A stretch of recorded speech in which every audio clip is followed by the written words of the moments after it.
Okay, very good. Thank you. All right, so we're continuing. We're almost finished this entire sutra, and we're on chapter 25. We just finished chapter 24, which was speaking about the post enlightenment of the thus gone one of Buddha Shakyamuni, and what circumstances were happening in his life and so on. And he's continuing on now into chapter 25, which is titled The Exhortation.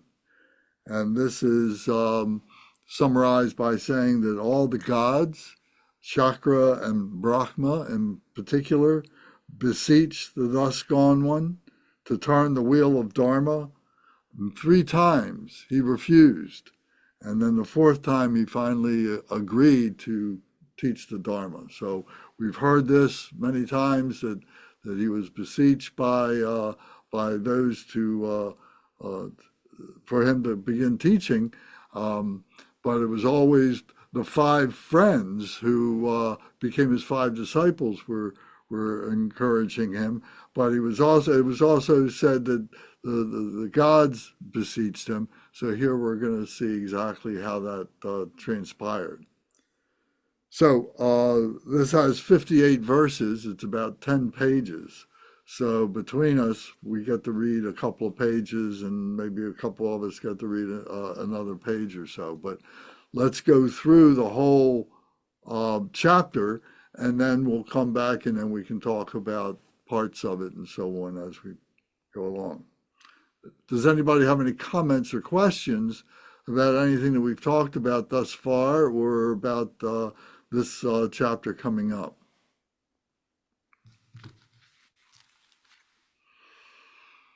Okay. All right. So, so just to remind myself, the verses before were about lay practitioner, well, lay people that found devotion in Buddha and requested him to make teachings, or donate, like offered donation to him to enable for him to perhaps teach or spread Dharma, right? But they were not specifically requesting teachings yet. Correct. They were, as it says, that they were converted into following the Buddha, but at Mm-hmm. that time they were not beseeching him, that I recall, but they Mm-hmm. were, honoring him with thanks and reverence that he was indeed an enlightened being. Mm-hmm. And that was like act to for merit generation. That was like uh, also building foundation for them to generate merit through those offerings. Right, and then they became an example of what other lay people would do, and as they came in contact with the Buddha over many years and so on. So they were the first of the lay people to be converted to Buddhism. All right. Thank you. Yeah. Okay, so why don't we start? Let's see, Matthew, would you begin by reading the first page? And then Kunga, if you'll read the second page. Let me make a note here of the order of this. So we got Matt, Kunga, and then Zara, if you will read the next page. And then Bernie, if you'll read the 4th page. And then I'll read the 5th page. So Alex doesn't have his book with him. He's in his car, so he's not going to be able to read. So we'll continue that order through the end of the sutra. Okay? All right. Matthew, when you're ready, please begin.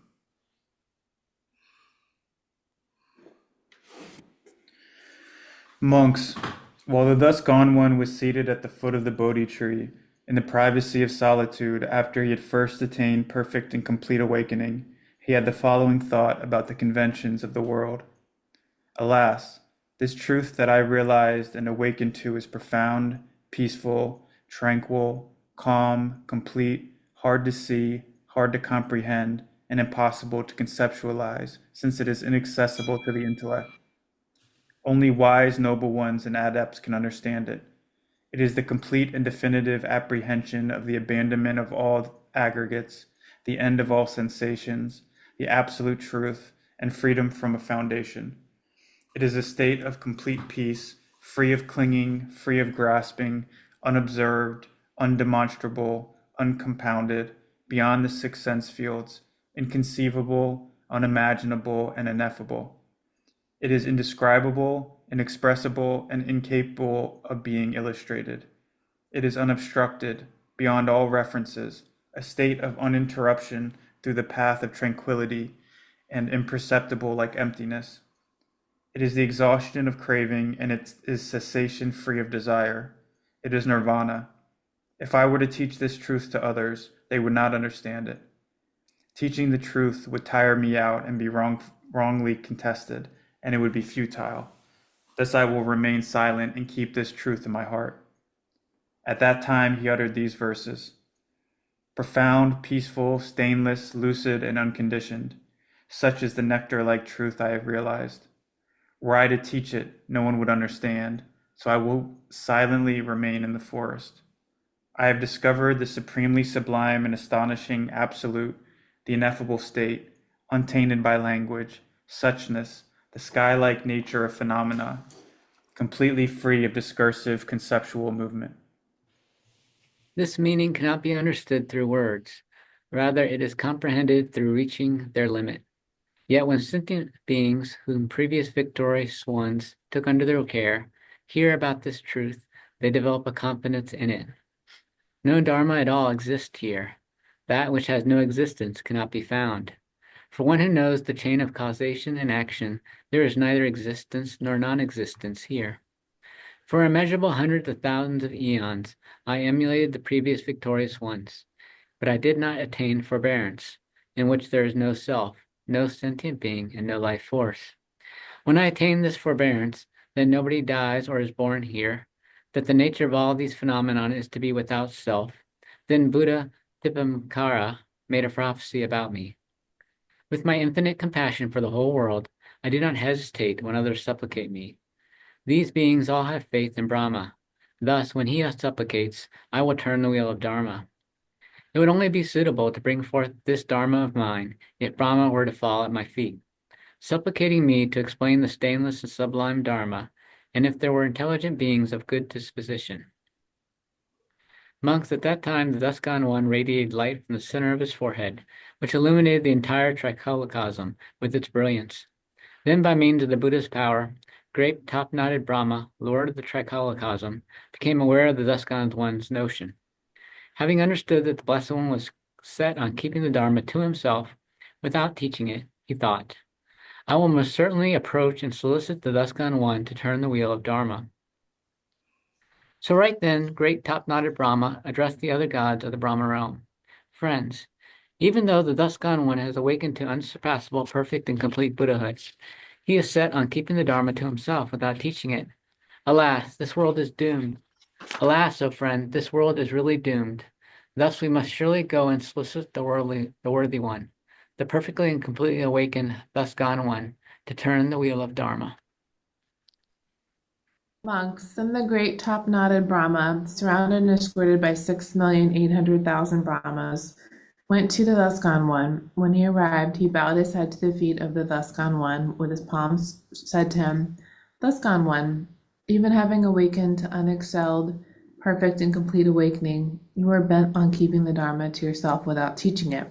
Alas, Blessed One, this world is doomed. Alas, Blessed One, this world is really doomed. There are intelligent beings of good disposition, with the potential fortune and ability to comprehend the meaning of what the Blessed One says. Such being the case, O Blessed One, please eloquently teach the Dharma. Please, O well-gone one, teach the Dharma. Then Brahma spoke these verses. Having accomplished the orb of supreme great wisdom, radiating light rays throughout the 10 directions, your wisdom set rays could bring lotus-like people to bloom. So why today, some speech, do you remain indifferent? Coaxing sentient beings with the wealth of the noble ones, you could soothe many tens of millions of creatures. It's not suitable, O friend of the world, that you silently remain indifferent to the world. May you beat the kettle drum of the sublime Dharma. May you blow the conch shell of the genuine Dharma. May you erect the great sacrificial post of the Dharma. May you light the great lamp of the Dharma. May you rain down the waters of Dharma. Most sublime, may you ferry across all those wallowing in the ocean of existence. May you liberate all those afflicted with severe illness. May you quell those tormented by the fires of affliction. May you teach the path of peace, joyous, auspicious, imperishable, and without sorrow. Have compassion, O protector, for those on the wrong path. They are helpless since they are not traveling on the path to nirvana. May you open the gates to liberation. May you explain the inalienable way of Dharma. May you, O Lord, cleanse the sublime eye of Dharma for beings who are blind from birth. There is no one but you, O protector, moon among men, in the world of Brahma, in the world of gods, or in the world of yakshas, gandharvas, or humans, who will remove birth and death from the worlds. Recruiting all the gods, O King of Dharma, I beseech you. Through this merit may I also swiftly turn the wheel of Dharma, most sublime. Monks, in order to show kindness to the world of gods, humans, and non-humans, the thus come one looked upon this world with compassion and silently acquiesced to the great top-knotted Brahma. Indeed, once great top-knotted Brahma understood that this thus gone one had silently acquiesced, he anointed the thus gone one with divine sandalwood powder and divine aloes wood powder, became joyful and ecstatic, and then vanished that very instant.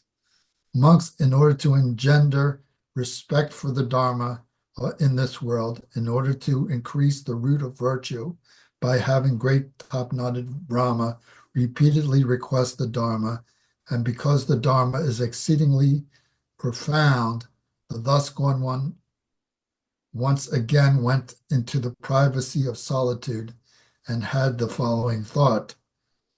This truth in which I awakened is profound, subtle, luminous, hard to comprehend, inconceivable, and beyond the intellect. Understood only by the clever and the wise, it is out of step with all worldly people and difficult to see. It is the abandonment of all aggregates, the cessation of all formations, the state of interruption through the path of tranquility and imperceptible like emptiness. It is the exhaustion of craving, and it is the cessation free of desire. It is nirvana.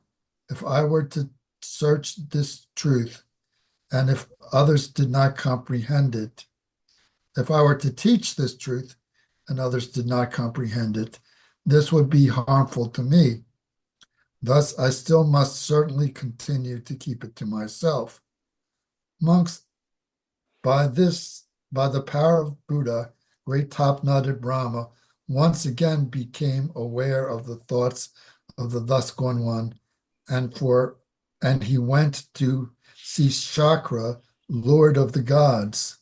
When he arrived, he told Shakra, Lord of the gods, understand, Kaushika, that the venerable, perfect, and completely awakened thus gone one is bent on not teaching the Dharma and thus keeping it to himself. And since the worthy one, the perfectly and completely awakened one, awakened thus gone one, is bent on not teaching the Dharma and thus keeping it to himself, alas, O Kaushika, this world is doomed. Alas, O Kaushika, this world is really doomed. Alas, this world will be plunged into the great darkness of ignorance. Why don't we then go and request that the worthy one, the perfectly and completely awakened thus gone one, turn the wheel of Dharma, because the thus gone one does not turn the wheel of Dharma without being requested. Very well, my friend, responded Sakra.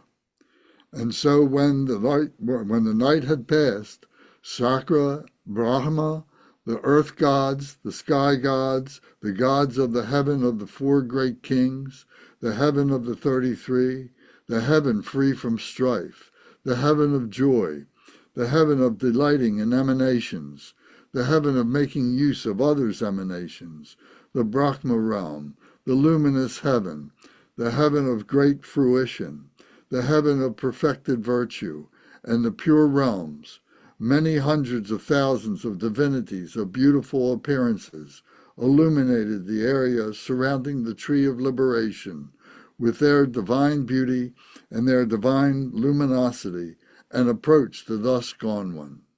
They bowed their heads to the feet of the thus gone one, circumambulated him, and stood to one side. Then Shakra, Lord of the gods, bowed down with palms joined in the direction of the thus gone one, and praised him in verse.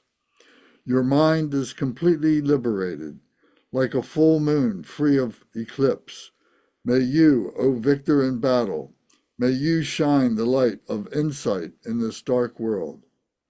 But at these words, the thus gone one remained silent. Then great top-knotted Brahma, and to Sakra, Lord of the gods, O Kausika, venerable, perfectly and completely awakened thus gone ones, are not requested to turn the wheel of the Dharma the way you requested it. So great top-knotted Brahma draped his robe on one shoulder, knelt on his right knee, and bowing down to the thus gone one with palms joined, spoke this verse to him. O you rise, O victor in battle. May you shine the light of insight in this dark world. Beings will become knowledgeable. O sage, may you teach the Dharma. Monks, at these words, the thus gone one repeated the great top-knotted Brahma. O great Brahma, this truth to which I awakened is profound, subtle, luminous, hard to comprehend, inconceivable, and beyond the intellect, understood only by the clever and the wise. It is out of step with all worldly people and difficult to see. It is the abandonment of all aggregates, the cessation of all formations, a state of interruption through the path of tranquility and imperceivable like emptiness. It is the exhaustion of craving, and it is cessation free of desire. It is nirvana. If I were to teach this truth, and if others did not comprehend it, this would be harmful to me. And these verses, O Brahma, are my reply to you time and again. My path, going against the stream, is profound. It is difficult to see, since those blinded by desire do not see it. Therefore, teaching it will not be of any help.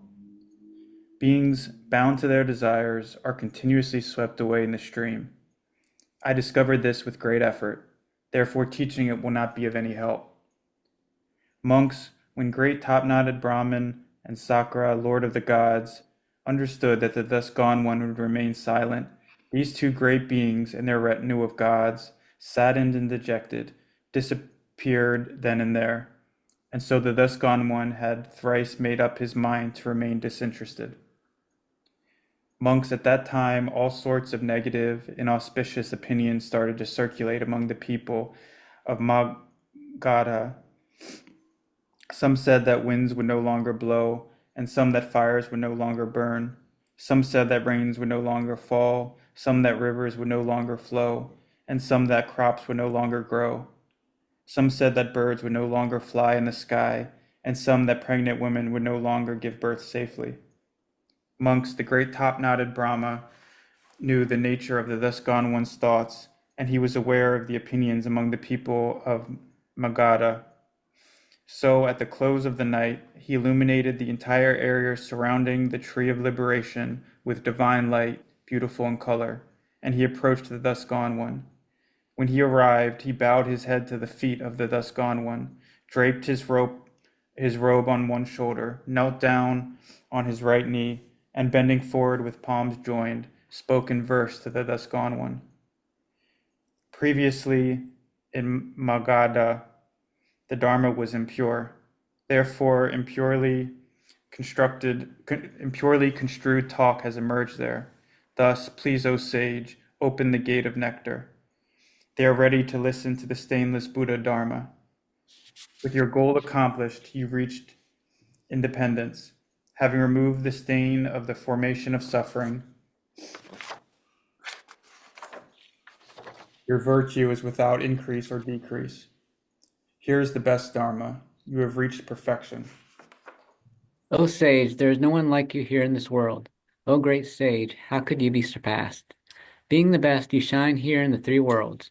O Lord, like the mountain in the realm of the demigods. Please have mercy on suffering beings.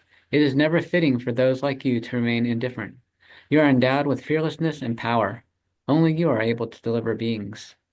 May all these beings who endure pain for so long, including gods, renunciants, and priests, be healthy and free of fever. They have no other refuge here. Gods and humans have been following you for so long, yearning for nectar with the virtuous thought. May the Dharma be proclaimed, the Dharma which is no less than exactly what the victorious ones understands. Therefore we supplicate you, with your power so dynamic and benevolent, may you train sentient beings that have long since strayed from the path. They have longed to hear meaning unheard, like the feeble long to be nourished.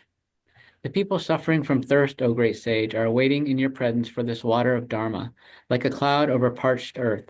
O guides, satiate them with the rain of Dharma. Long-lost people roam throughout existence, thick with wrong views and full of thorns. Tell of the straight path, free of brambles, by which nectar is attained when meditating upon it. The blind who without a guide have fallen into ravines cannot be let out by anyone else here. You, clever bull, give rise to ardor, and rescue those who have fallen into steep ravines. An encounter with you, O sage, is always so long in coming. Victorious guides appear on this earth only rarely, like an undambara flower.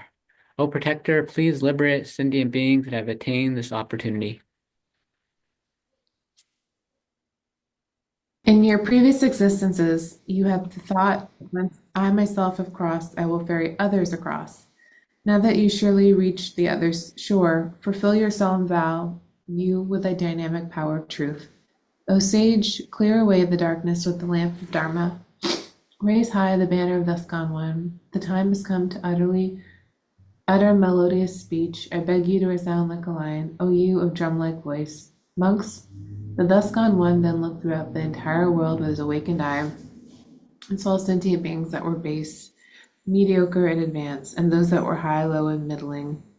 Those who of good disposition and easy to purify, those of bad disposition and difficult to purify, those who can understand through just a cursory statement, and those for whom the words are paramount and who rely on a detailed explanation for their understanding.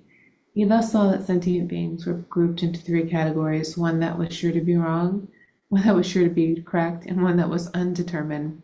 Monks, just as when a person standing on the bank of a lotus pond sees some lotuses submerged in the water, some lotuses at water level and some lotuses above the water, this was how the thus gone one saw sentient beings situated in three groups when he looked throughout the whole world with his awakened eye. Monks, the thus gone one thought, whether I teach the Dharma or not, this group that is sure to be wrong will not understand the Dharma.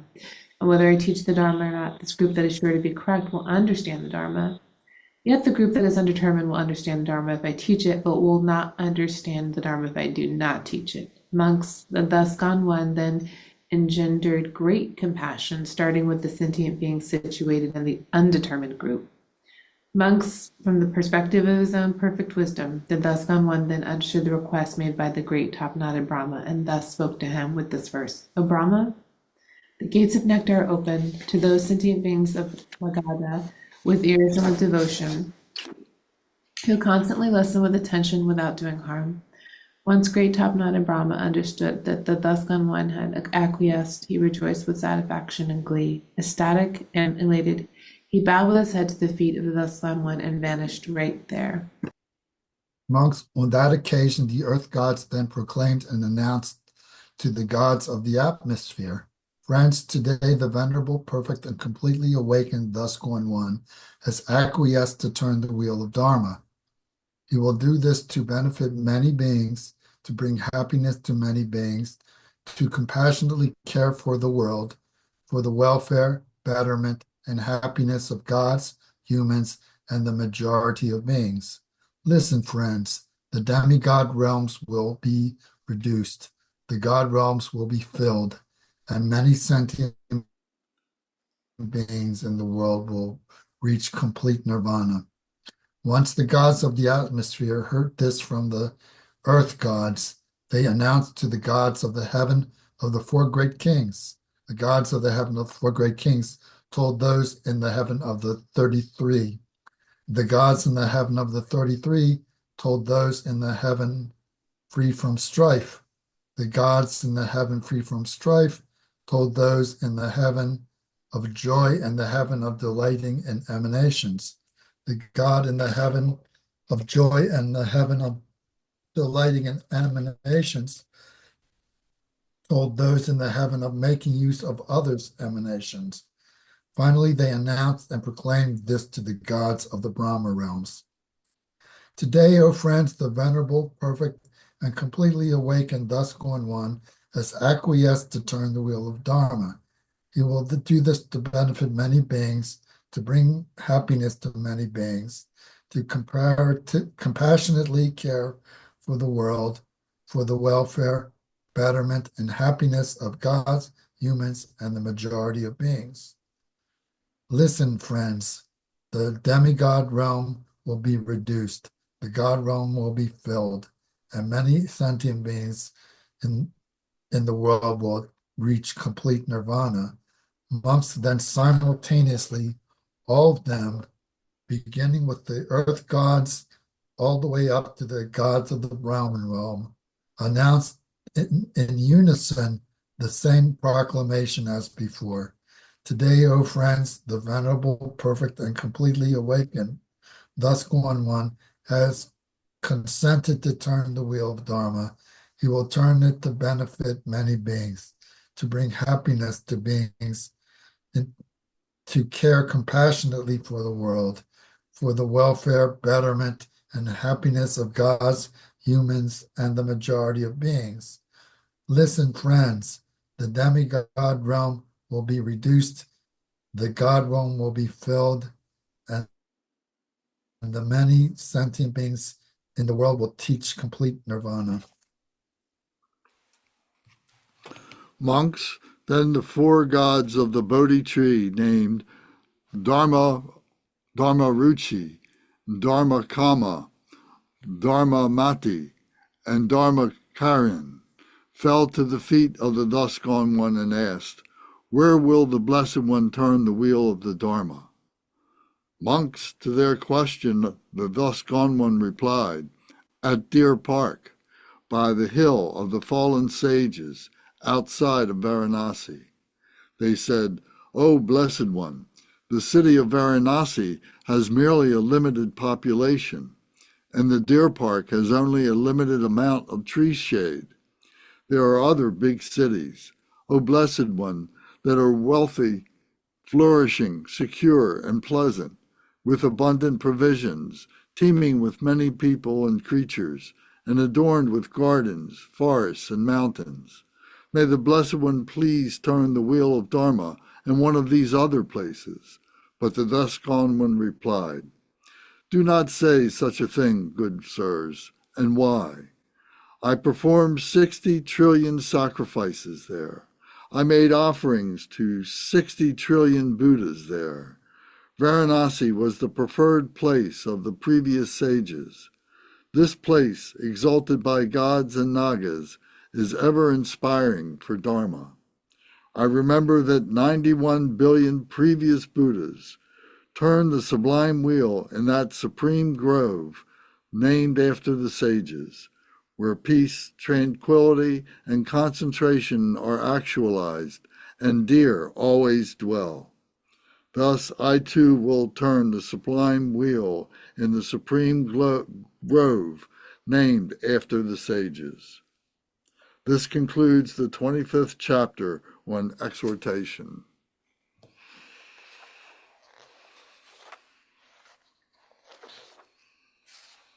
So, any comments?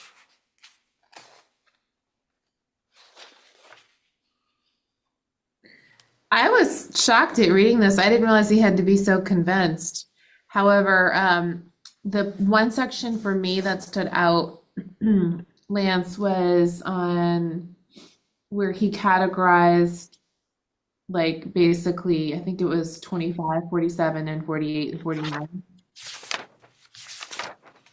The different types of lay people that he may encounter, and where his energy would be most, the discernment of wisdom of where his energy would be best spent. Because I think this is also still very applicable even for us as lay practitioners, like where we spend our energy in talking about the Dharma, kind of knowing your audience, because sometimes it's just that. So basically that touched home because I see that as a lay person myself, an application who I speak to about Dharma. Is I think the group that is the first group, like you have to have that discernment. So I really appreciated that part of reading this. I was shocked at how much convincing it seemed like he needed right here. So Actually, Zara, could you like read if there's a couple of verses you can find? Could you read this again? But somehow, like it passed by my ear. yeah, I can. Is that okay with you if I just read that paragraph, Lance? Sure, go ahead. Okay. Yeah. So he Tell basically, us where you're starting, please. yeah, 2547. So Alex, he says, monks, the thus gone one, then looked throughout the entire world with his awakened eye and saw sentient beings that were base, mediocre, and advanced. Those that were high, low, and middling. Those of good disposition, easy to purify. Those of bad disposition, difficult to purify. Those that can understand through just a cursory statement, and those for whom the words are paramount and who rely on a detailed explanation for their understanding. He thus saw the sentient beings were grouped into three categories: one that was sure to be wrong, one that was sure to be correct, and one that was undetermined. So that's primarily the section right there. And it made me chuckle because I feel like this is every day of my life. I have groups of people like this in my life where I'm like, I'm not even bother arguing with you. Or there's no need to have a conversation. But anyways, I like that this was really emphasized right here, because I think that this was the turning point for him, because then he realized he had to help the people that needed the information, the middle group, the middling group. Yeah. Very curious about this page though, about, he said the people that would 2548, Alex, he says that there's the group that would understand the Dharma even if he didn't teach it. Like there's going to be that group that they wouldn't necessarily need his instruction, they would just know. So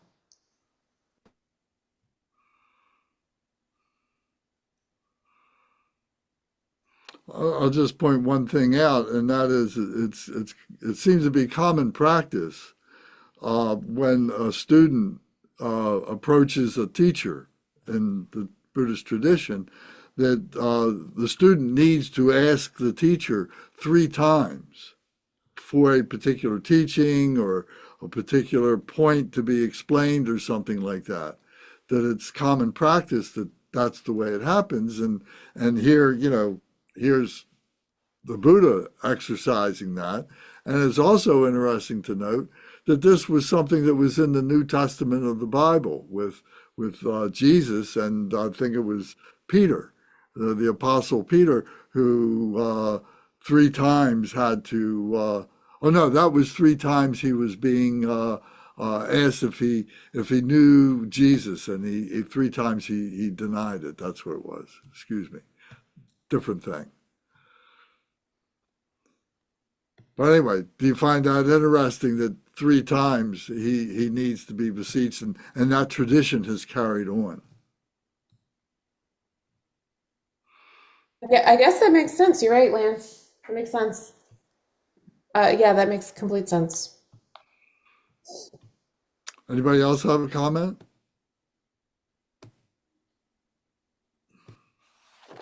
I just have an internal insight about why this may be, and to myself, it appears that first time we asking for something just out of curiosity.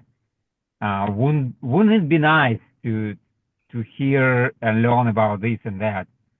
And second time, we come back to it and say, oh, I probably need that. You know, that looks like really useful. And the third time, if we come to ask for that thing, we would probably say to ourselves, man, or women, I really need that stuff. I cannot go without it. And I would really appreciate if I have that. And I think that in that kind of spirit, then you're really able to listen and not just take the teaching, but also ready to practice. That's That's just very my good. thought. What were those 3? The first one was a casual, Curiosity, a curiosity. yes. And what was the second one? Like seeing a need for something. The need for it. And the third Yeah. one was Like through requirement. Like you cannot go any further without having that. You know, not just good to have, but something you cannot do without. so we really need that. This is the only way that we may be able to obtain this teaching or whatever. Yeah. Right. Yeah. You reach the like without this teaching, I just cannot, advance further anymore, or I'm like really hit a stumbling block. I'm really desperate in my confusion. That's a good observation. That there's a real sincerity there.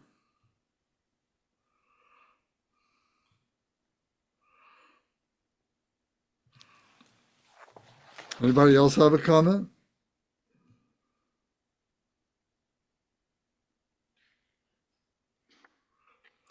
Well, a question I have, when he was listing the different qualities of enlightenment, and in particular, he mentions it several times, but the first time he mentions it is on the very first page of this chapter, 25.2. And he's listing it about 2/3 of the way down. There's a sentence that says, it is unobstructed beyond all reference and a state of interruption through the path of tranquility and imperceptible like emptiness. So I understand those except the one where it says a state of interruption through the path of tranquility. A state of interruption through the path of tranquility. So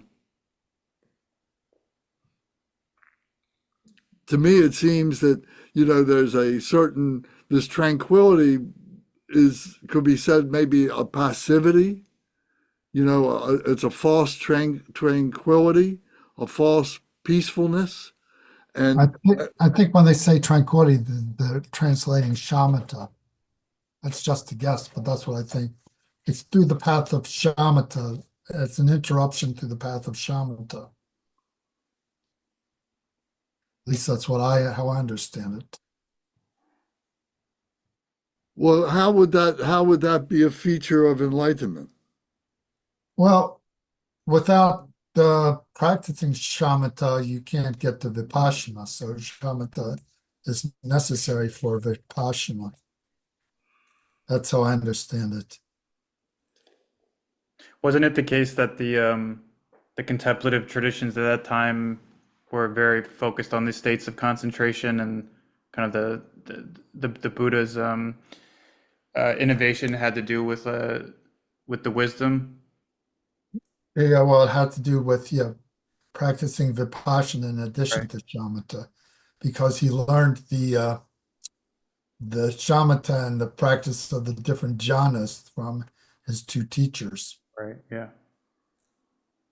So it could be a reference to that. I don't know. I didn't consider that with the shamatha with tranquility. Well, it's interesting you say that. I'm not sure that yeah, I don't understand that explanation. It's just a conjecture on my part. That's just my best understanding. Anybody else have a I think comment? I was just gonna say that that's probably a good point to make connection with samadha, because for those who don't need, so the next stage, what we call vipassana, is is like insight, right? Um, so we cannot see the truth, we cannot have insight into what's happening really, if we still have like ongoing mind activity. If we kept like our persistent thoughts mostly about ourselves rolling around in our brains, right? So we have to quiet down all that activity, and then we should be able to see the truth as it is, and like our own condition and how the law of karma works and everything, and what is cause, what is effect, and so on and so forth, and how do we get to cessation of all the activity, and which means we stop creating karma, and then we stop the cycle of samsara. So to get to that, first we have to quiet down our mind, quiet down our like circular thoughts that or distractions from the senses and all that. So that's what seems So let me see. why Let me see can I phrase it this way? What if it's a state of interruption through tranquility? In other words, the interruption through all, an interruption of all the confusion, of all the monkey mind going on, of all the attachments and the aversions. And we're doing that through the tranquility, through the shamatha. So it's not an interruption of shamatha. It's an interruption of all the noise that prevents one from being in shamatha. exactly, yes, that's what I want to say, yes.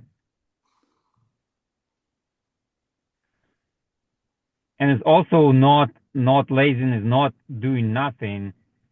I mean, it's kind of like an active state of perception, but I mean, from the way I understand it, it's you still do what needs to be done.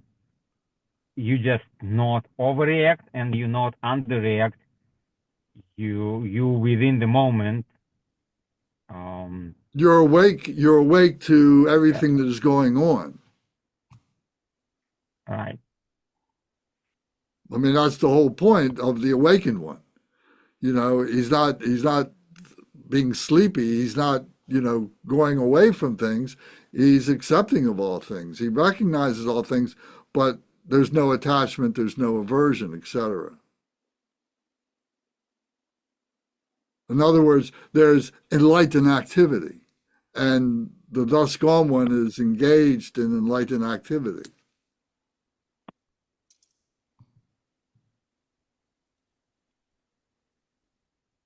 Does that make Yeah, sense?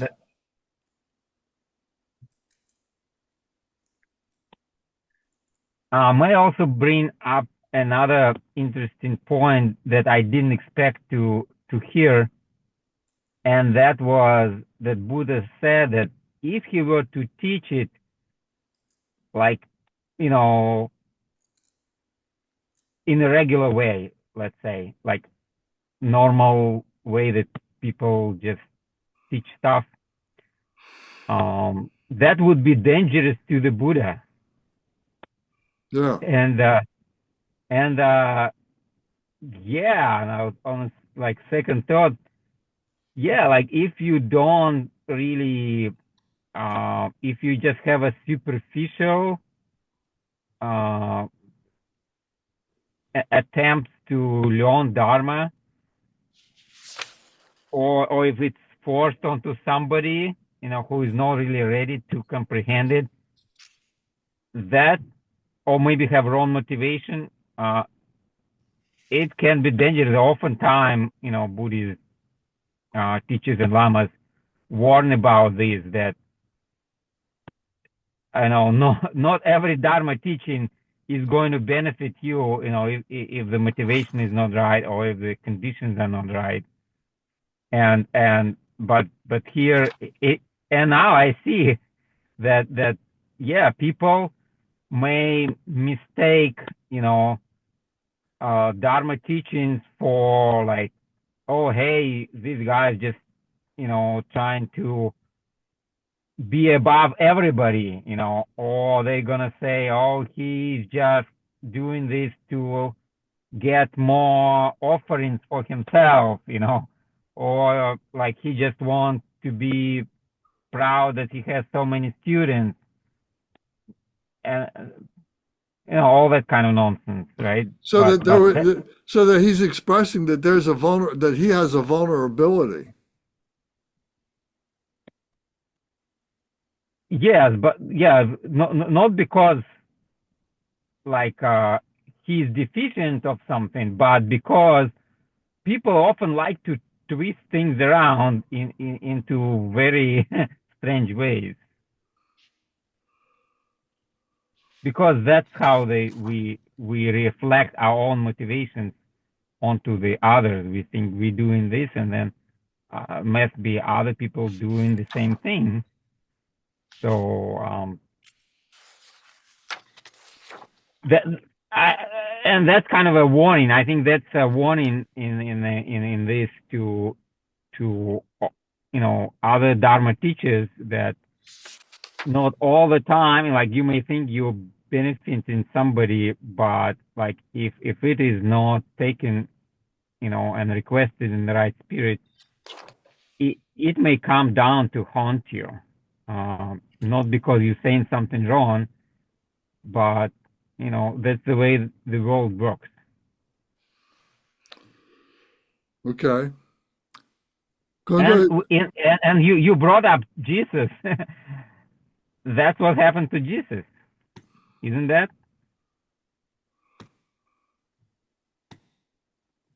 Well, that's an interesting point. He died, for as a symbol for the benefit of others, that they may be free, was his rationale. I don't think the two are the same. Let's come back to that. I want to ask Kunga. Kunga, you have any comments on what we've been talking about here? Sure. I thought that one of the reasons that Brahma is brought in to ask the Buddha to teach 3 times is a way of helping the established Hindu religion come under the umbrella of Buddhism, and that if people who were praying to Brahma heard a story in which Brahma was saying these teachings are really important, I am following these teachings, and then maybe that would help people, win people over to Buddhism. So I kind of feel like that's where that sort of comes in. That's how I kind of see that fitting in there. And then yeah, it's pretty interesting about the people, the three different types of people. So the people who are getting the teaching are all of us mediocre people. We're lucky we're not too stupid or too smart. um, and then that thing we were just as far as About what about the last thing I wanted to say was about the state of interruption through the path of tranquility. That makes sense to me what you were saying, Pema Dorje, about it. You needing the path of shamatha to create that interruption in life so that you can start to explore the insight into what things really are. I mean, you could just be lost on that path of tranquility also, and I think the Buddha found that he couldn't. If he just stayed with the idea of developing deeper levels of concentration, he really wasn't going anywhere because you always had to come out of concentration and live in the real world. But he was able to take those levels of concentrations and use that to develop his understanding of how the world works. So then he could use that wisdom to function in the world, I think. Well, thank you. Thank you.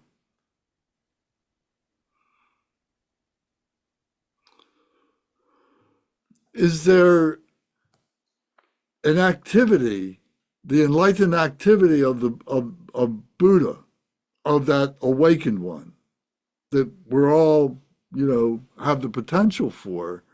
Is that, that there is this with our body, speech, and mind when we do the action bodhicitta prayer, that with our body, speech, and mind, we will always be doing things for the benefit of others. In other words, not for ourselves. We won't be, going into a life of solitude to protect ourselves, but we'll be engaging in what we know and what we can do for the benefit of others and come out of solitude.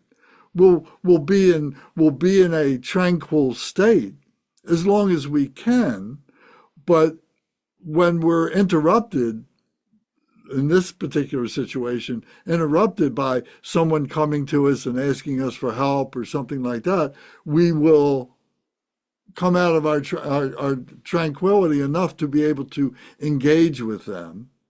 But as soon as the engagement is over, there's no attachment, there's no aversion, and we return right back to the tranquility. The tranquility is not lost. I mean, that makes sense to me.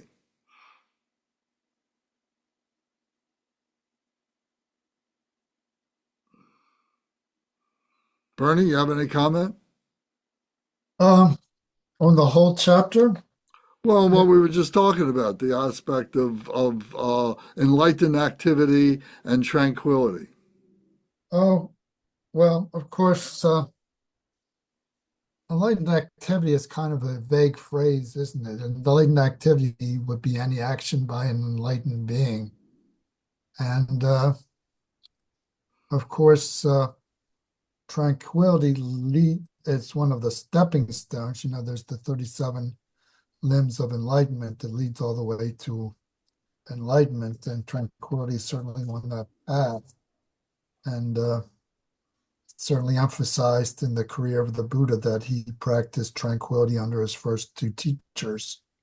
So I don't really have much to say about, of course, enlightened activity. The question here was whether the Buddha would teach. The question is, if he remained under the Bodhi tree and never taught, would that also be an expression of enlightened activity? Because to all appearance, he's not doing anything. He's just remaining in meditation. Does enlightened activity have to be active? Does it actually have to be doing something? Or is enlightened activity anything that an enlightened person happens to be doing, whether it's active or not? I think what's the turning point? When does the thus gone one finally say, okay, here's the reason why I'm going to engage? So at 25.52, I think is the point where he does that. He says, today, O friends, the venerable, perfectly and completely awakened, thus gone one, has acquiesced to turn the wheel of Dharma. He will do this to benefit many beings, to bring happiness to many beings, to compassionately care for the world, for the welfare, betterment, and happiness of gods, humans, and the majority of beings. Listen, friends, the demigod realms will be reduced, the god realms will be filled, and many sentient beings in the world will reach complete nirvana. Now that was being spoke by Brahma. This was his comment on why the thus gone one is going to begin teaching. Dorje, can I make Yes. a comment? Yes. So, we often talk about all these divine characters just being aspects of our own psyche. So if we think of Brahma as just being an aspect of the Buddha's psyche, in this whole conversation just being an internal dialogue, it can be just a description of someone coming to a decision to do something. If they're entreating themselves, we could just say that the Brahma is an aspect of themselves that thinks that, if we were like weighing things, right, and we have a category that says we should do this, we have two lists. One list says why we should do something, and the other list says why we shouldn't do something. And Brahma is arguing why we should do something, and then the Buddha is playing devil advocate and saying, well, no, I don't think I should because of these other reasons. The whole dialogue can just be an internal discussion and a decision-making process. And then the end result, after this contemplation, he comes to this insight that, it would be a benefit to do this because even though there are some people who won't get it, there are people who will be, who will affect them in a positive way. So I shouldn't keep quiet because not everyone will get it if I don't speak. So thank you. I think that's excellent. I think you're absolutely right. I think this is an internal dialogue that the thus gone one is having within himself. The gods are speaking to him through himself. In that interpretation, what do you think the fact that the other voice is Brahma would be signifying or pointing to? Why? I didn't hear the first part of your sentence. With this kind of I like that interpretation as well, or lens. But what would the significance be of the other voice that the Buddha's, other internal voice that he's in dialogue with being Brahma, as opposed to anything else or another version of himself, or Mara or anything? Well, I think that's interesting and a very good question. And I think understanding, in this particular case, the gods, because this is the dialogue he's having with, is Shakra, who is considered to be the king of the gods. Another name for Shakra is Indra, and then another name is Kusali or something like that. It's in here as a collective name for those head gods, and Brahma and so on. And then that I sent each one of you a God study, a list of the formless gods, the form gods, the desire gods, to be able to kind of try and put this in perspective. and to say, well, where does Brahma fit in this? And you see Brahma fits in this in the early stages of the form gods. And then chakra is a little bit higher than that. So it's interesting to put it into that kind of a perspective, because it goes to maybe it was Bernie who mentioned that this was evolving out of the Hinduism, and the gods were all a feature of the Hinduism, and the Buddha transcended that. Completed, and maybe another way of saying that is completed those gods, or completed or transcended those gods.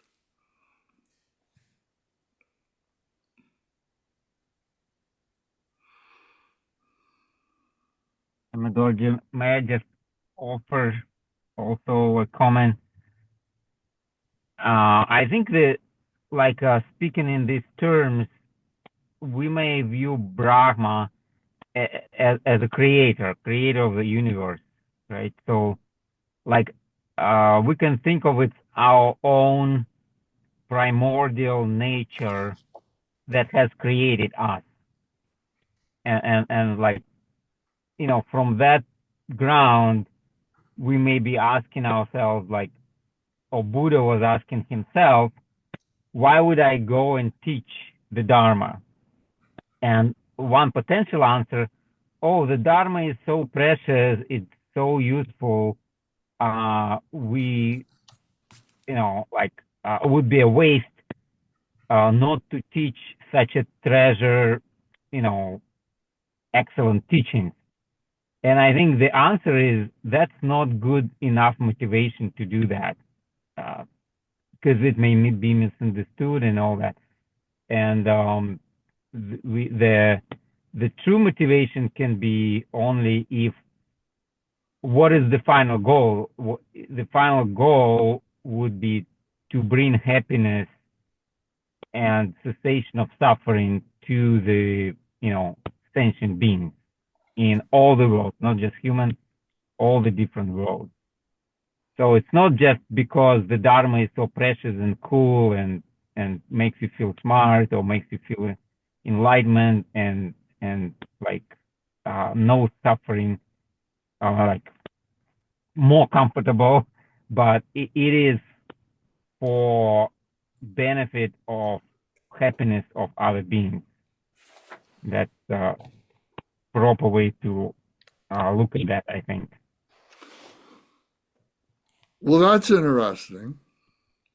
And if we look at 25.55 and 25.56, so and before that is 25.54. Here he's being beseeched, he's being requested to go to a big city. Oh, there's going to be more people there. Oh, you're going to have more opportunity to teach. You're going to make a bigger difference in people's lives. And they have many more things there for you in terms of luxuries and places to stay and food and all this kind of stuff. And then he replies, he says, do not say such things, good sirs. And why? And then he says, I performed 60 trillion sacrifices there. He's talking about why he wants to go to Sarnath, why he wants to go to Deer Park. He says, well, I've already been there. And I've done all these things. I made these offerings and I remember that 91 billion previous Buddhas turned the sublime wheel in that supreme grove called, named after the sages. So he's realizing that he is now at a level that is beyond anything that a human being could think about. And he had an obligation, or it now is becoming apparent to him that he has this lineage, if you will, to carry on in the same tradition as that which he is now part of, that he realizes he's now part of.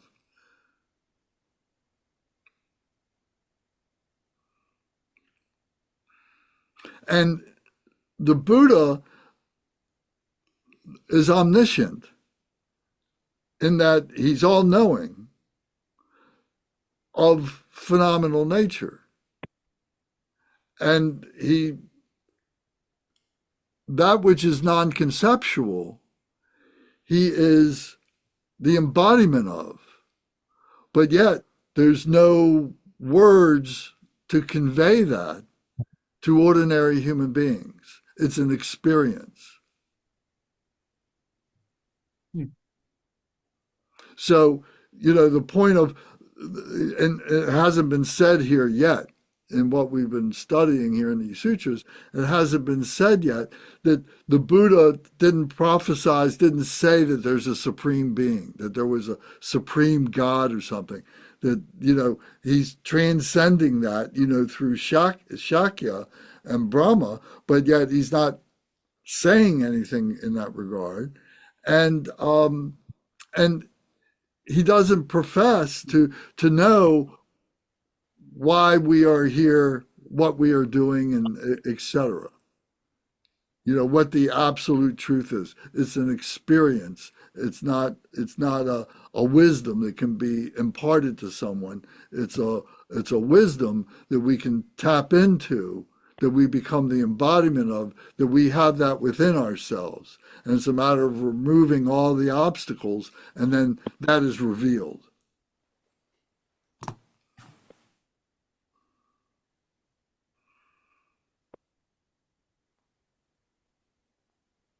Any comments? I agree with that, and I think there is also kind of another subtext here in trying to tell us that the Dharma should not be like brought to the people or kind of poured onto people, instead people should come to Dharma, like there may be like a suitable, auspicious place to teach Dharma, but really, like, if those who seek the truth, they will find the Dharma, they will come to the Dharma. There is no need to, or maybe it even be harmful or dangerous if you like try to bring the Dharma, in all its glory to, all around the world. I think that's why that in Buddhism there is like a little emphasis on, or like lack of proselyting, if I say it right. So now I actually see that why there is such thing, why this is going on, why. Okay, anybody else have comment? Zara, you got your microphone on. I was just listening to everyone. Alex, I agree with what you're saying. And I also think if you're looking at it just from spiritual evolution, people have to have certain prerequisite experiences before they're ready to like be where we are, like humbly where this group is, right? Like you're not going to take someone who may need multiple other reincarnations. It's going to be too much of a shock to their system, too much of a jump. So Alex, to your point, I agree. People will naturally, through their consciousness and what's, being recorded in there as they shift from body to body, will be like, oh, I remember this thing, and then I'll kind of awaken back up. So I do agree with what you're saying. So there's a process, and the process has levels to it.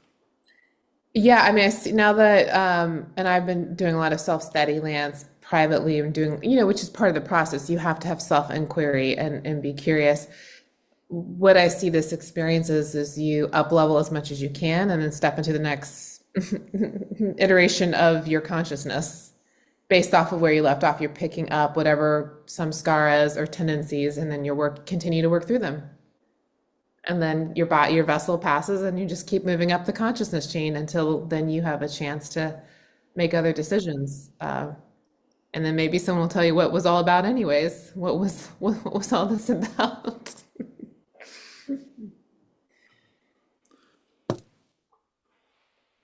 I think another way to look at it is that the Buddha, Shakyamuni Buddha, or any Buddha, is an emanation. Any human Buddha, who has this body, etc., who's in phenomenal nature, is a Nirmanakaya form, an emanation of the Dharmakaya,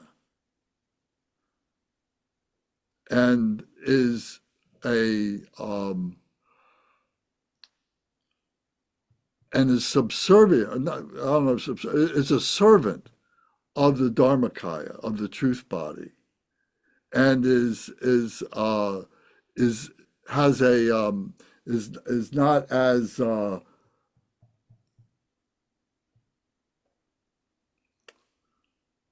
Sambhogaya and the Nirmanakaya are both servants to the Dharmakaya, and in that they are both relative.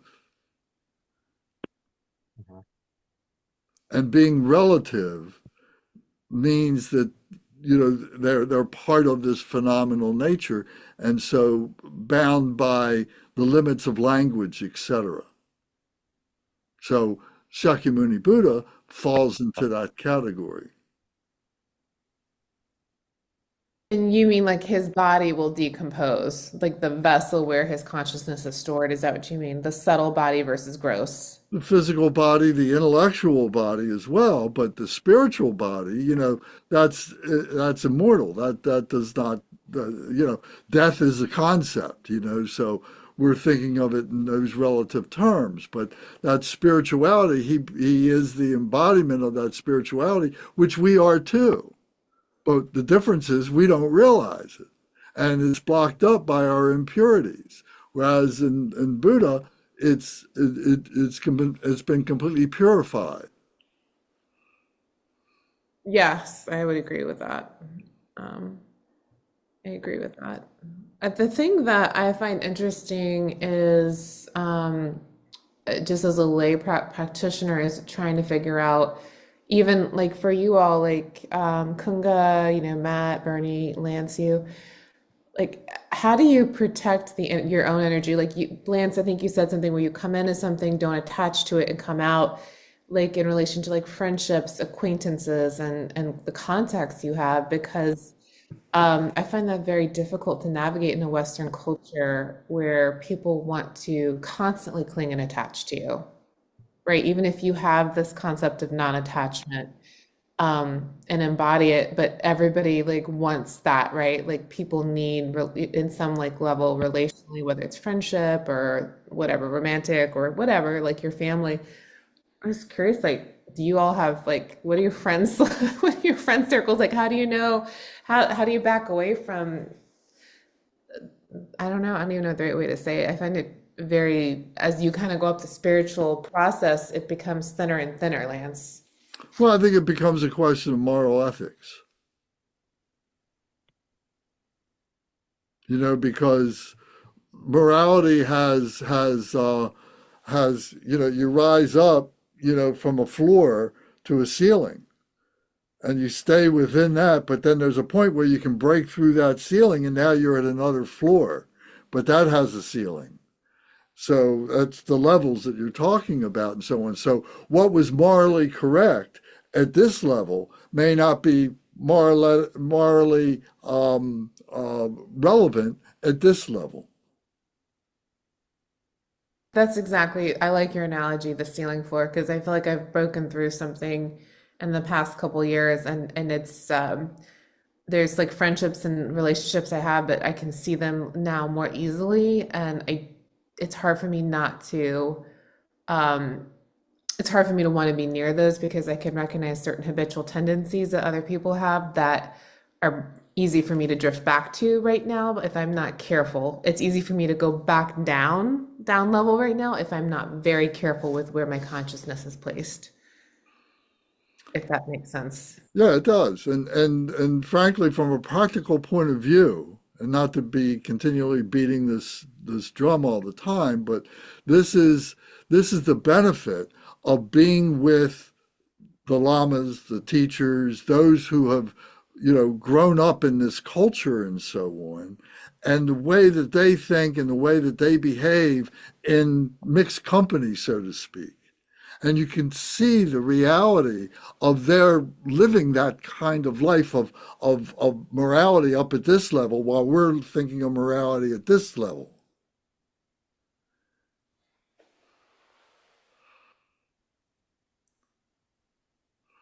And those are things, you can tell somebody that, but when you actually are with them and living with them and talking with them and, in a more relaxed atmosphere, that becomes much more apparent. Bernie, you have any comment with that? Because, you've been with many lamas and Kunga too, you guys have been with many lamas and what do you think about that? About the people who, you mean not associating with friends who bring you down? Is that the question that? No, not necessarily. It's that, the question of morality and the question of what we think is society, norms that, with when as you're moving up through, your purification and so on, those norms they do change. And you can see that in the monastics. Well, you just have to set boundaries. When people say, let's do this, say, well, I don't do that. Like I don't drink or I don't eat meat. I don't find that particularly hard to do, if that's the question, and so yeah, you just be clear about what you do and what you don't do. And it's not a big problem. I mean, in my everyday life, it doesn't come up that much, but when it did come up, it's just simple enough to be clear. Just be clear and definite about what you do and what you don't do. And if somebody's trying to kind of uh, what's the right word? Not guilt trip, but trying to wheedle you into doing something, just say no. Were you influenced by the monastics in any way? By the monastics, Yeah. I was inspired by them. I don't know that what other kind of influence there might be. Certainly, I'm getting most of my understanding from what I read and what I study. This is pretty basic stuff. What's right and what's wrong, and if I have an open question, I just generally try to apply the golden rule to the whole situation. How would I feel if this happened to me? I want to treat other people the way I want to be treated. So it's not really that difficult when it comes to morality. Sometimes there are rather questionable things, and sometimes you get angry and say things that you shouldn't say. But in general, it's not really that hard. I mean, at least not for me, it's not hard to set limits and to set boundaries to my behavior, either through self-control or through telling other people what I think of the situation. I mean, it's not something, I mean, it might be people have different personalities, and what's easy for some people might be difficult for others, and what's easy for other people might be difficult for me. But as far as letting people know what I will and won't do, that's never been a big problem for me. Bernie, have you been to a wedding recently, and would you drink a thing of champagne to toast the wedding couple, or would you just say no? I I don't drink. would, if it was just that, I would just take a minimal amount.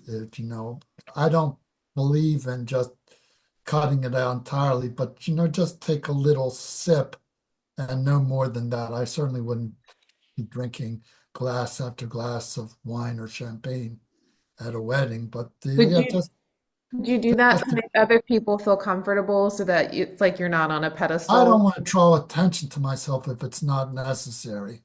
So I would just try to remain in the background. But yeah, I mean, there's certainly enough people who don't drink in this world that you can just And I mean, the old trick is to to have a glass of sparkling water rather than like Perrier, rather than some alcohol in your hand if it's some kind of party or anything like that.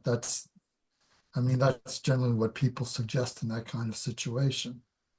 I was just curious if anyone just did things relative to like when you're in these normalized environments, you just did them not because you were like trying to break like a vow or something, but just because you're actually being compassionate to other people by not making people feel like crap. Like, oh, like this person over there is like this perfect, more, like from a morality perspective, you're just kind of casual, and maybe that's an act of Well, compassion. yeah, well, I don't try to draw attention to myself for sure, but if it came down to doing one or the other, which really just hadn't come up since I've been in college. So it's not really that. I mean, when you're older, people are just more respectful of your opinions anyway. When you get to be my age, you just say you just say what you feel, and people are generally more respectful more than when you're younger, I think. So it becomes less of a problem as you get older. Oh, I'm so looking forward to those moments, Bernie. Thank you. Lance was having a little dance around a dance-a-thon at a wedding, so he is embodying that middle path of living joyfully among it all. And I take full responsibility for it. I wanted to say a few things. Yes, please. So as far as the what you're talking about with detachment, I think that I try not to attach to how I think other people should behave. Um, Try not to judge people based on their behavior. Um, people people have had different lives, they've had different experiences, they've had different people that they've learned from, different environments that they've learned in, and not to be judgy about people, you know, whether or not they drink a lot of alcohol or don't or have a fast food diet, whatever their path is. When Bernie said, treat others as you treat yourself, the golden rule. I've heard another rule, and it says, treat others as they would wish to be treated.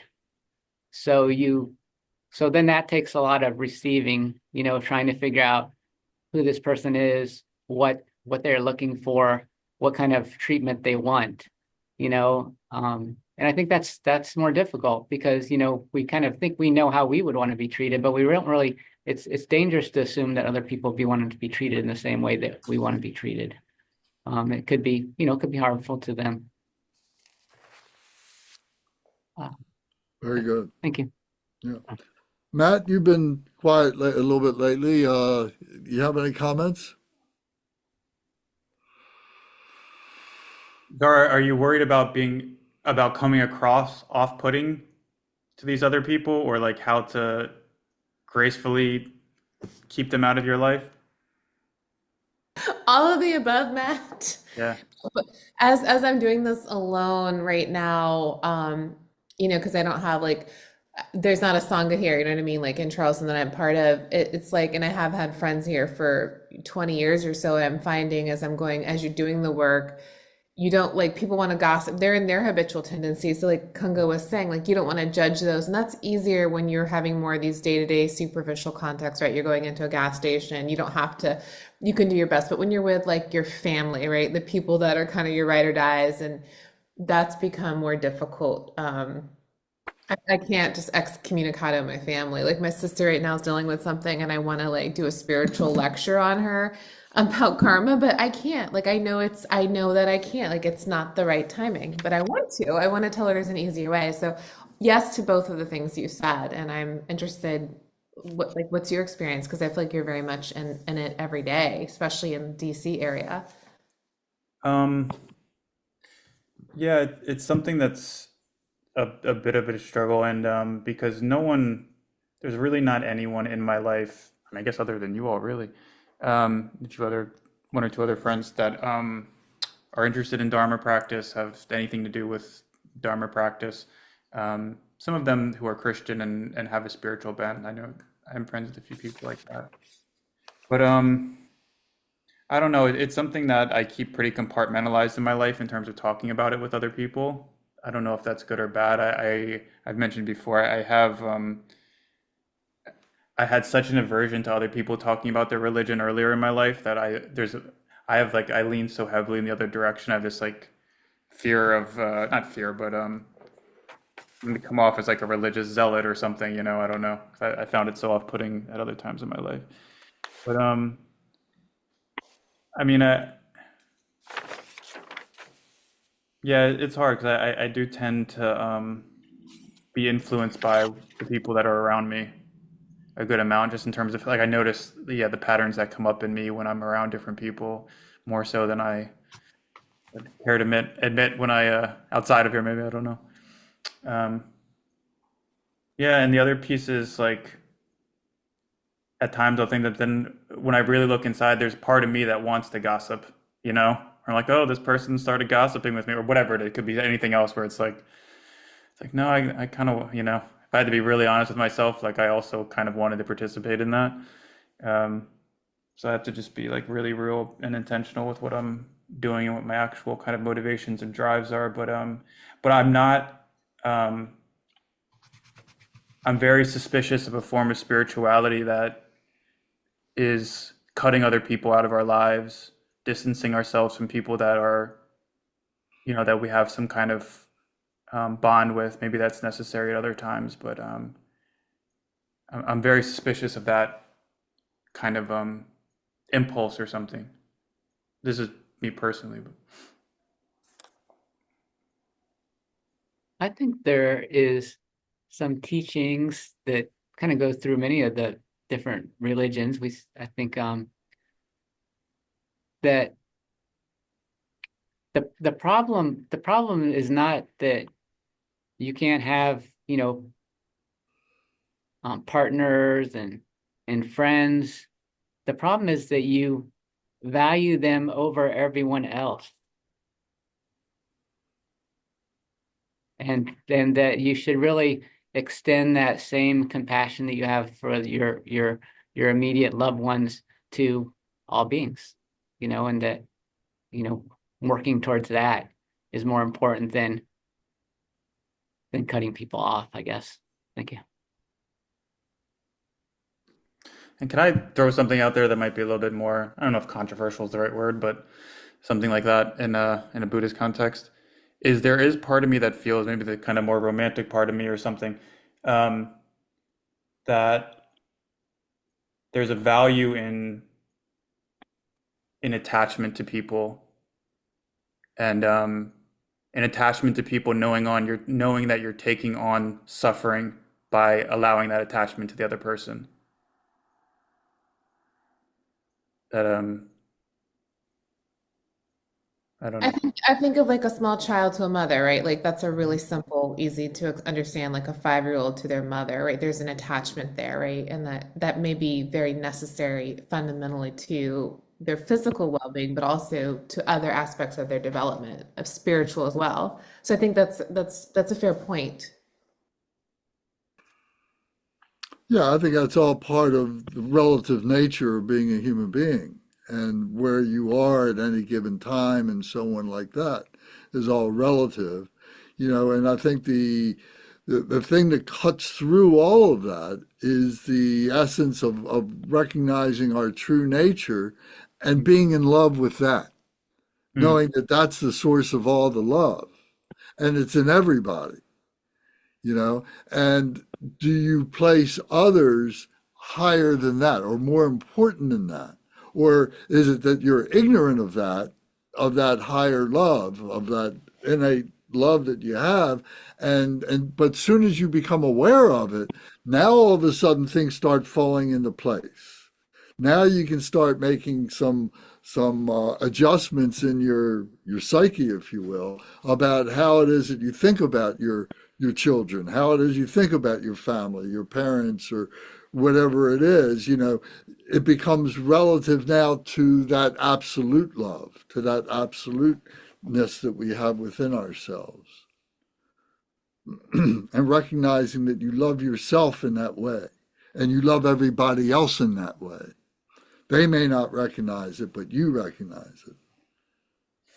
Yeah, I think some of it maybe is also my own lack of development, where maybe it's hard for me to conceptualize a kind of love with other people, at least that that doesn't include that attachment. And I was raised with a certain kind of like ethic or value of like you go down with the ship with your love, like with your loved ones. You know, if your brother's getting in a fight in the field, he's getting jumped by 20 people, you go get jumped with him. You know, like something like that, where it's like where there is this kind of like loyalty, attachment kind of thing to these people. There is a certain ethic that runs through me with that I think it more than anything else, rather than some deep insight, just reflects a lack of connection to what you're talking about, Lance. That just still runs very strongly in me. Uh, I think Matt had a very interesting point here, and I was thinking that Zara was just asking actually like two questions. One is very easy and one is very hard to me. And the easy one is like whether you drink or not at the wedding. And my easy answer is you can, if you like, if you're on the yogi path, you can drink anything and take it on the path, and you can think, oh, how disgusting is this wine, and that's why I shouldn't drink it, because I feel how toxic it to my body, and drink it in that way. On the other hand, the harder question is with people around us that we sort of have strong karmic relationship, and suddenly like they discover, oh, well, they don't owe you 100%, or they're, you know, like maybe they want to harm somebody, or squabble or whatever, or gossip about somebody, and you are not in their camp, and they will now perceive you as not on their side, or even being against them, you know, and they may perceive that you don't have your full commitment to be with them, you know. You like, you know, you're really with the Dharma, you know. So how do you deal with those situations, you know, and you don't want them to like, okay, you want them to learn about Dharma at some point, right? You may want, you wish them happiness, but you know, they think suspicious of Dharma. They may say even like bad things about Dharma and create the bad karma for themselves, you know, if somehow you know, do too much of Dharma from their perspective, right? So those kind of things I struggle with too, Zara, and I don't have full answer on that one, unfortunately. But I think that's something that we should kind of think about, seek advice. Yeah, I think to speak in a more kind of practical way, I think the analogy to getting sober is a very good one. I've had some of this experience myself, but then certainly with a lot of people I work with who have substance use issues, and when they get sober, there's usually this there'll be some kind of initial period where there's this withdrawal from the social circle, depending on the certain kind of nature of it.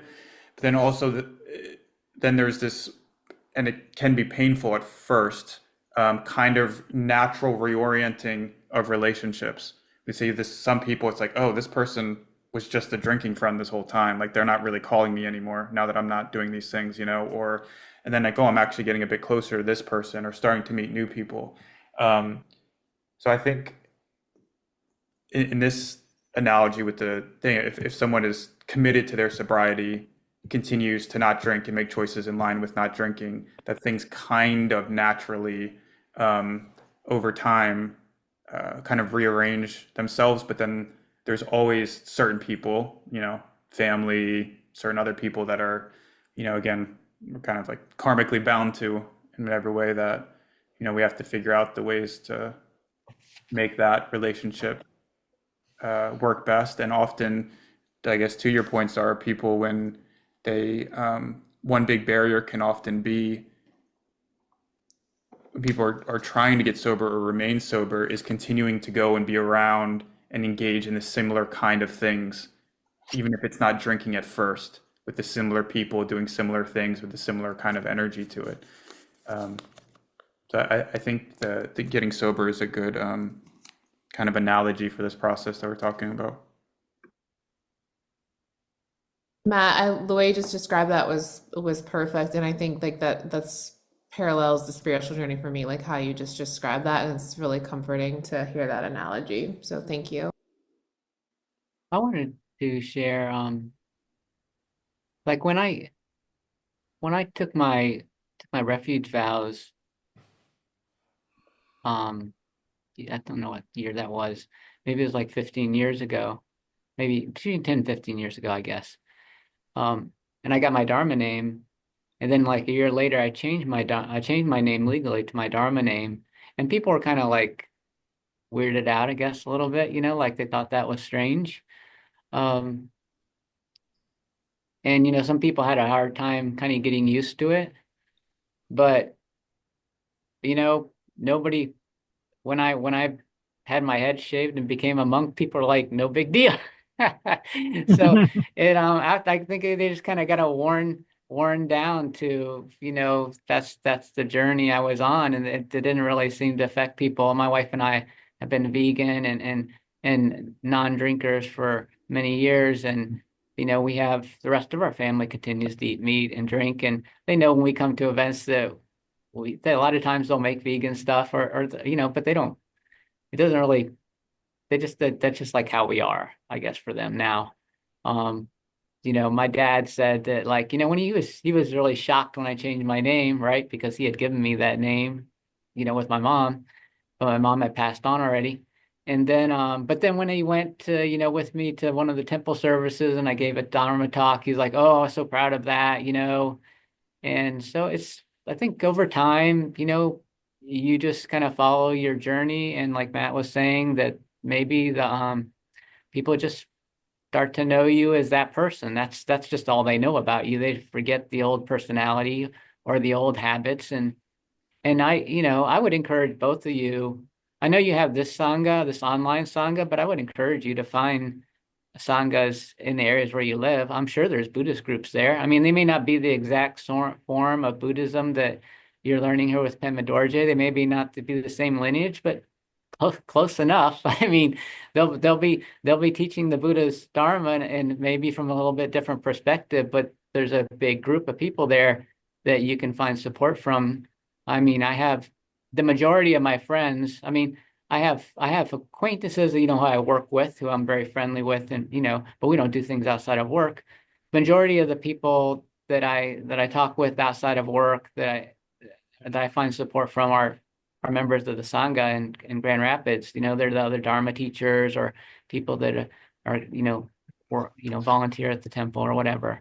And so I think that's a huge thing. I mean, I think that it's you're getting a certain thing from this group, but you'll get something else from people you see every week in person, even if it's not the exact same teachings of the Buddha that you're sharing. Thank you. Not to push you away from a Dorje's group. Oh, no. I totally agree with what you're saying. And if anybody knows me, that I've encouraged them to seek, a Sangha, that they can physically be with, and maybe even start your own. Nothing wrong with that at all. And invite the lamas. That's what I was trying to say, and part of what I wrote over the weekend. That there's traveling monks who want to come and want to meet people and talk to people and help people, bring the Dharma to people and everything. That's their work. And you can be part of that. And it's a great gift to do that. You will get benefit from that you won't get any other way, is my experience. Yeah, Kungu, you're so right, and that is the advice Lance has given me many, many times. And there's a Dharma Surya Center, pretty close to where I live, where I've gone some. Just had trouble connecting, really, to be honest, with people there when I have gone. Um,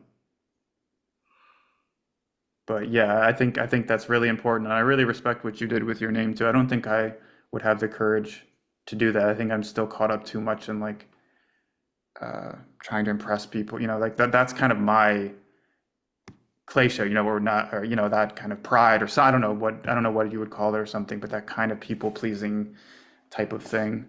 Well, Matthew, you're not impressing anyone with the name Matthew because there's like a million Matthews out there. That's a I mean, I solid don't know what point. you're talking about. Well, that part not impressing people in other areas of my life, the concern about what others think is what I'm getting at. That's true. How dare you actually? How dare you disrespect the great name of Matthew? Kick him out of here, Lance. My mother-in-law named all her children from the Bible. They're all biblical names. She's got a John and a Timothy and a Peter and a Michael, Thomas, Mary. Her daughter's Mary. And then my wife, Therese, she's like named after Therese, the little flower, which is a saint, Catholic saint. So I love that so many names, it's the same names over and over, but I love that they have that biblical connection. But I think, most people don't think much about that. Well, bringing it back to the sutra, unless somebody has something that you really want to speak about, please go ahead. But just back in at 25.1, just to validate, something we said a half an hour ago, is that the very first sentence, it says, monks, while the thus gone one was seated at the foot of the Bodhi tree in the privacy of solitude, after he first attained perfect and complete enlightenment, he had the following thought. So this whole chapter is basically going around in his mind. The gods arising, the gods talking to him, is all arising in his mind and so on. And I think, as we develop our practice of meditation, contemplation, etc., and everything, we begin to recognize ourselves as those gods. We can see that there's levels that we rise to, or they're there, that we remove the blockages, and then something's revealed to us that have names to them. They have certain characteristics to them, and so on, like that. And that can be a very, that's why it's called the enjoyable body. The Sambhogagaya. It's all the Sambhogagaya. That's the enjoyment body, is recognizing all this intellectual stuff of the Dharma that we now can apply to ourselves and to other beings. But the thing is really to apply it just to ourselves, and not, at this point, we're not considering what other people are doing. It's what we're doing. And it's very enjoyable. And, so through these conversations, through meeting, people like us, reading books and so on, you become more aware of those levels and so on. And then, and as practically as you're able to subdue your your obscurations, then those things arise, and you say, "Oh well, yeah, I do relate to Brahma. I do relate to Shakya. I do relate to the Arhat and the different levels and so on, like that." So, and it's all happening within ourselves. Madhurja, I wanted to before we ended tonight, I just wanted to point out 25.5 through 25.8. Hmm. I thought because they reminded me of the Heart Sutra. This meaning cannot be understood through words, rather, it is comprehended through reaching their limit. Yet, when sentient beings whose previous victorious one took under their care hear about this truth, they develop confidence in it. No Dharma at all exists here. That which has no existence cannot be found. For one who knows the chain of causation and action, there is neither existence nor non-existence here. For immeasurable hundred of thousands of eons, I emulate the previous Victoria ones, but I did not attain forbearance, in which there is no self, no sentient being, and no life force. When I attain this forbearance that nobody dies is born here, then that nature of all these phenomenon is to be without self. Then the Buddha Dipamkara made a prophecy about me. Anyway, I thought that part reminded me so much of the Heart Sutra. Exactly. And that's what we're talking about. So beautiful. It's a really, really beautiful part. Yeah. Remind me of the Heart Sutra as well.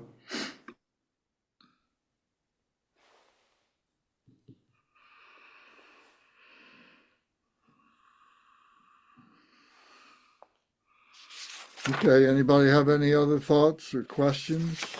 Which verses were those? What was the number? 5.5 through to 5.8.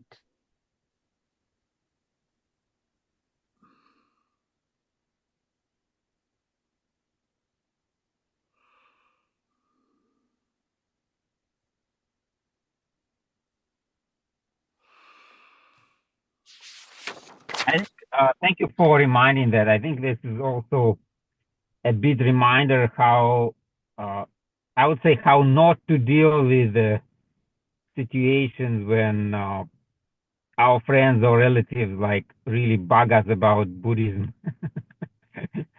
That it's very it's there is no point to explain ourselves, and there is almost impossible to explain ourselves.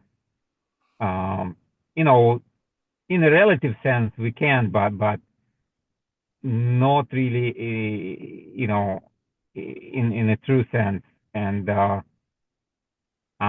it's only like if they look at us and see something that makes sense to them, they can understand why we are doing this and what we are doing this for. There is, um, I mean, it will be a bit futile, a bit a waste of time if we try to, justify or make sense, you know, for for for people who are not ready to get this stuff. I mean, they uh, somehow uh, they really would want to understand or really get us, you know, uh, if they don't ask, if they don't want to see us as totally weird, Certainly. Thank you.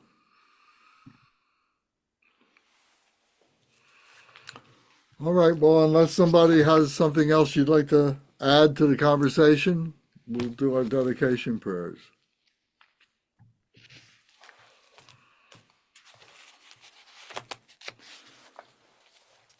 So we go to our prayer book, the red book, if you have that handy. You want to follow along. Otherwise, you can recite if you remember or just listen. Dorje Chang, Talopa, Naropa, Marpa, Milarepa, Dharmalor Gampopa, and Pagmadrupa. Please bestow upon us the most auspicious blessings of all the Kagyu Lamas. By this virtue may I achieve omniscience. By defeating all enemies, confusion. May all who travel on the waves of birth, old age, sickness, and death cross the ocean of samsara. Bodhicitta, the excellent and precious mind. Where it is unborn, may it arise. Where it is born, may it not decline, but ever increase higher and higher. I pray that the Lama may have good health. I pray that the Lama may have long life. I pray that your Dharma activities spread far and wide. I pray that I may not be separated from you. As Manjushri, the warrior, realized the ultimate state, and as did Samantabhadra, I will follow in their path and fully dedicate all merit for all sentient beings. by the blessing of the Buddha who attained the three kayas, by the blessing of the truth of the unchanging Dharma as such, by the blessing of the indivisible Sangha order, may the merit I share bear fruit. By the virtues collected in the three times, by myself and all beings in samsara and nirvana, and by the innate word of virtue, may I and all sentient beings quickly attain unsurpassed, perfect, complete, precious enlightenment. May the teachings of the great Drikung Kagyu, who is omniscient, Lord of the Dharma, master of interdependence, continue and increase through study, practice, contemplation, and meditation until the end of samsara. Glorious, holy, venerable, precious kind root and lineage lamas, divine assembly of yidams and assemblies of Buddhas, Bodhisattvas, Yogins, Yoginis, and Dakinis, dwelling in the 10 directions, please hear my prayer. May the virtues collected in the three times, by myself and all sentient beings in samsara and nirvana, and the innate word of virtue, not result in the 8 worldly concerns, the 4 causes of samsara, or rebirth as a Sravaka or Pratyeka Buddha. May all mothers sentient beings, especially those enemies who hate me and mine, obstructors who harm, misleading Mars and the hordes of demons, experience happiness, be separated from suffering, and swiftly attain unsurpassed, perfect, complete, and precious Buddhahood. By the power of this vast root of virtue, may I benefit all beings through my body, speech, and mind. May the afflictions of desire, hatred, ignorance, arrogance, jealousy not arise in my mind. May attachment to fame, reputation, wealth, honor, and concern for this life not arise for even a moment. May my mind stream be moistened by loving kindness, compassion, and bodhicitta, and through that may I become a spiritual master with good qualities equal to the infinity of space. May I gain the supreme attainment of Mahamudra in this very life. May the torment of suffering not arise even at the time of my death. May I not die with negative thoughts. May I not die confused by wrong view. May I not experience an untimely death. May I die joyfully and happily in the great luminosity of the mind as such and the pervading clarity of Dharmata. May I, in any case, gain the supreme attainment of Mahamudra at the time of death or in the bardo. Om, Ah, Hum. Om, Ah, Hum. Om, Ah, Hum. May my body, speech, and mind become inseparable with the body, speech, and mind of all the enlightened ones for the benefit of all sentient beings. Thank you all very much. Thank you.